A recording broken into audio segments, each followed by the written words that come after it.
नमस्कार मंडळी. तर आज करतोय आपण नान कटाई बिस्किट. तर हे फार खुसखुशीत झालेत आणि तेही कढईमध्ये गॅसवर. खूप सुंदर झालेत बिस्किटं. अगदी तोंडात टाकताच विरघळतात. तर काही गोल पण केलेत, काही लंब असे लांब कुळे आकार पण दिलेत. तर चला, त्यासाठी मी पाऊण वाटी साखर अगोदर वाटून घेते वेलची टाकून. 1 वाटी तूप घेतले, थोडंसं कमी, एका वाटीला 1 ते 1.5 चमचा कमी एवढं तूप घेतलं. 1 वाटी मैदा घेतला आहे आणि 2 चमचे साधारण मी बेसन घेतलं आहे. तर एकाच वाटीनं माप घ्यायचं आहे. तर बेसन समजा पाव वाटी, 2 चमचे भरून. तर मी बेसन आणि तूप, मैदा पहिलं थोडंसं 1 मिनिट मिक्स करून घेतलं एका पातेल्यात. त्याच्यानंतर साखर पावडर टाकली आणि तीही 1 मिनिट पातेल्यात मिक्स केल्यानंतर मी मोठ्या थाळ्यात काढून घेतले. आणि आता आपल्याला हलक्या हाताने ते चोळून घ्यायचं आहे. अगदी व्यवस्थित चोळून घ्यायचं आहे आपल्याला. इथं पण आपण 1 ते 1.5 मिनिट ती प्रोसेस करणार आहोत. आणि आता थोडं आपल्याला ज्या हाताचा तळवा आहे त्या शेवटच्या भागाने आपल्याला थोडं घसरत ते पीठ एकजीव करून घ्यायचं आहे हलक्याच हाताने. त्याच्यानंतर 2 मिनिट हाताने मळल्यानंतर आपल्याला 1 ते 1.5 चिमूट खायचा सोडा, इथं मी खायच्या सोड्याचा वापर केला आणि ते सुद्धा हलक्याच हाताने मिक्स करून घेतले. हे पहा, असा गोळा बनला आहे.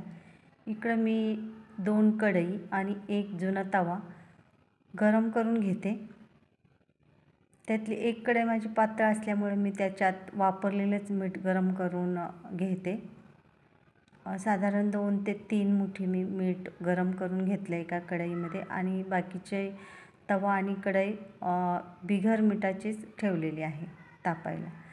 तर आता मी पातळ भांड्याला ॲल्युमिनियमच्या एका राहिलेलं तूप लावून घेते आणि एक आहे स्टीलचं, तेही पातळच आहे प्लेट, त्याला पण मी तूप लावून घेते आणि एक घेतली ॲल्युमिनियमची चाळणी. तर तिलाही तूप लावून घेतलेलं आहे, ग्रीस करून घेतले. आता पहा, हे असे हवे तसे आकार दिलेत मी. तुम्हाला पाहिजे तसे तुम्ही आकार देऊ शकता बिस्किटला.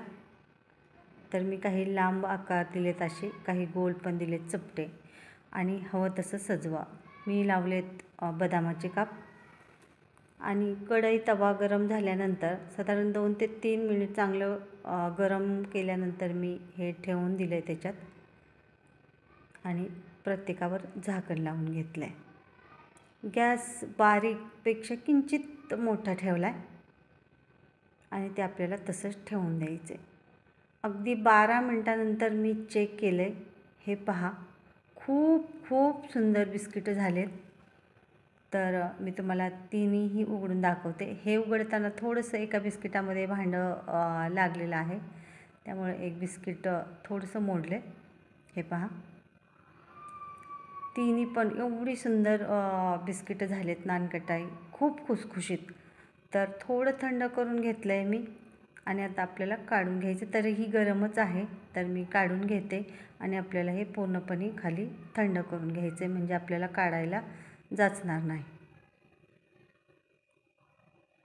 तर हे पाहता मी एक काढून घेते बिस्किटं. खूप सुंदर कलर आला आहे. वेळ तुम्हाला कमी जास्त लागू शकतो. तुमचा गॅस कसा आहे, बारीक आहे, मिडियम आहे, त्याच्यावर. हे पहा, खूप खुसखुशीत आणि तोंडात टाकताच विरघळतात ही बिस्किटं नानकटाई. कुठल्याही फोडून पहा. तर ही माझी नानकटाई अगदी तयार आहे. खूप घरच्यांना तर फारच आवडली. तर या पद्धतीने तुम्ही नक्की करा. काही प्रॉब्लेम असला तर मला विचारा. तर हे पहा, मोडलेलं बिस्किटसुद्धा आपलं खूप सुंदर झालं आहे.